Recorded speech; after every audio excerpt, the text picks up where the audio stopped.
You're watching The Forbidden Mind, where true stories of love, lies, and betrayal come to life. If you're enjoying these videos, don't just watch, hit that like button. It helps more than you know. Now, let's get into today's story. I never thought I would be the kind of woman to keep secrets from my husband. Not the kind of secrets you forget to mention, but the kind that keep you up at night, pressing on your chest like a weight you can't shake. I've carried this secret for years, hidden it beneath a smile, behind polite conversations, inside the quiet spaces of my own mind where no one dared to look. But today, I'm ready to say it out loud. I'm ready to admit the truth that has shaped the last decade of my life. I emotionally cheated on the man I vowed to love, and in the end, I lost him. I lost him to my silence, to my selfishness, to a love I thought I could have without consequence. It's hard to say those words even now. I cheated.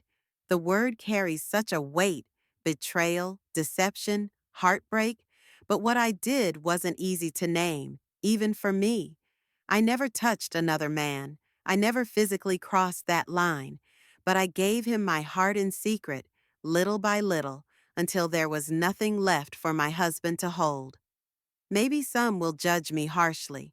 Maybe some will say I should have just left my marriage if I was unhappy. But love is never that simple, is it? Sometimes love is a quiet battle fought beneath the surface, where no one sees the cracks until the whole thing shatters. I want to tell my story, not to seek forgiveness, not to excuse what I did, but to finally face the truth. Because it's only in confession that I've begun to understand the full weight of my mistakes. My husband, Mark, was the kind of man every woman dreams of: steady, reliable, kind. When we met in college, he was the rock in my chaotic world, the calm voice that pulled me back from the edge. We married young, full of hope and promises, believing that love alone was enough to carry us through anything. And for a while, it was. We built a life together, a home filled with laughter and quiet nights. But as the years stretched on, the passion that once blazed between us flickered down to a faint, distant glow. We became partners in routine: breakfast at 7, work until 6, dinner in silence, sleep in separate rooms. I told myself it was normal, that marriages evolved, that love deepened beyond physical desire. But beneath that rationalization, something inside me was dying, a part of me I wasn't ready to face. Then came Liam. He wasn't someone I planned to meet, a colleague from a project, with a quick smile and eyes that seemed to see through my carefully crafted facade. He listened, really listened, when I spoke. He remembered the little details I'd long forgotten myself.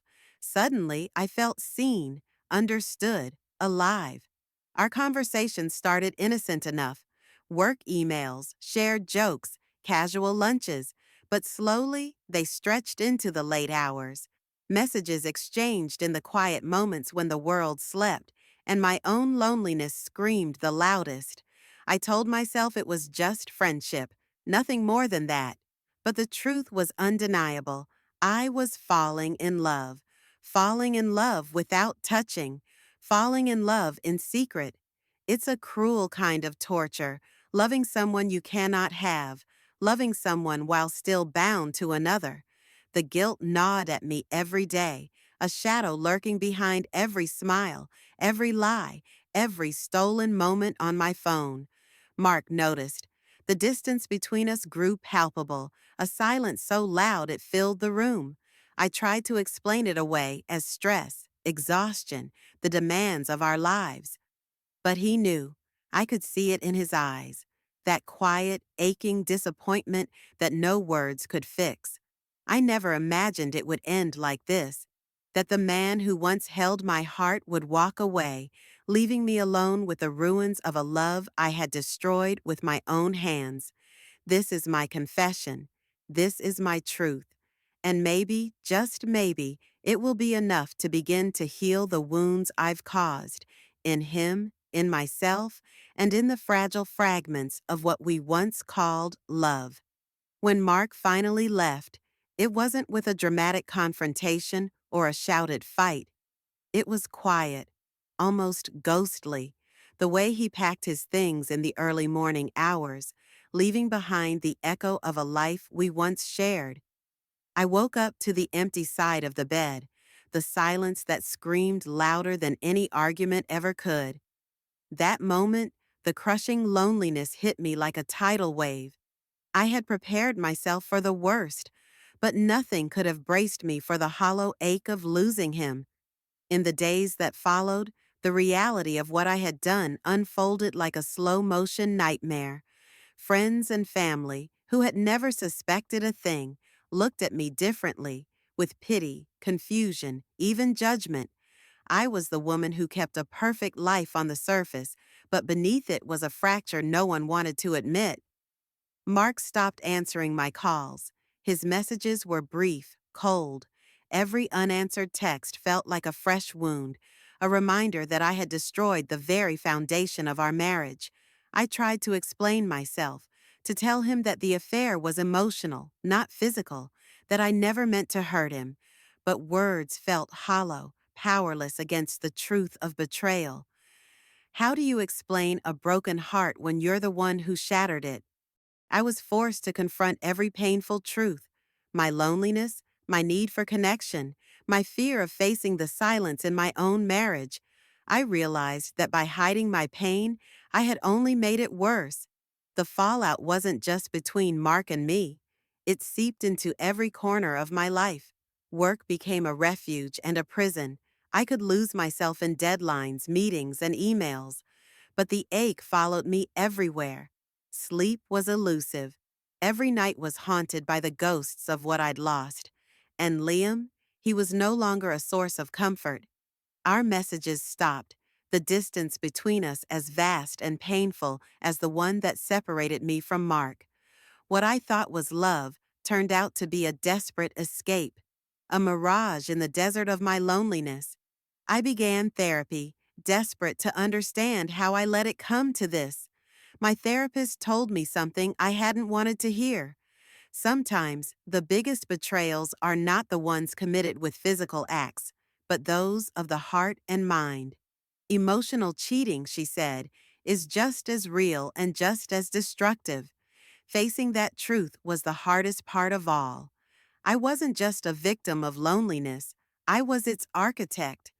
Days turned to weeks, and the pain slowly dulled into a quiet ache. I started to rebuild, piece by fragile piece. I apologized to Mark, not to fix things, but to own my mistakes. I accepted that some wounds don't heal, some bridges burn beyond repair. And in that acceptance, I found a strange kind of freedom. This is my story of loss, regret, and the painful journey toward forgiveness, not just from others, but from myself. Because sometimes the hardest person to forgive is the one staring back at you in the mirror. The days stretched on, a steady rhythm of quiet reflection and small steps forward. Mark and I didn't speak much, but in the silence, I began to confront truths I had long avoided. I realized that our marriage wasn't just broken by my mistake, it was already fragile, fraying at the edges from years of neglect, unmet expectations, and unspoken resentments. The affair wasn't the root cause, it was the symptom. Therapy sessions helped me unravel the tangled emotions inside me. I dug deep into my own fears. The fear of being invisible, unloved, and alone. The emotional void I tried to fill with Liam's attention was really a call for self-worth and connection. I began to see that healing wouldn't come from external validation or shortcuts.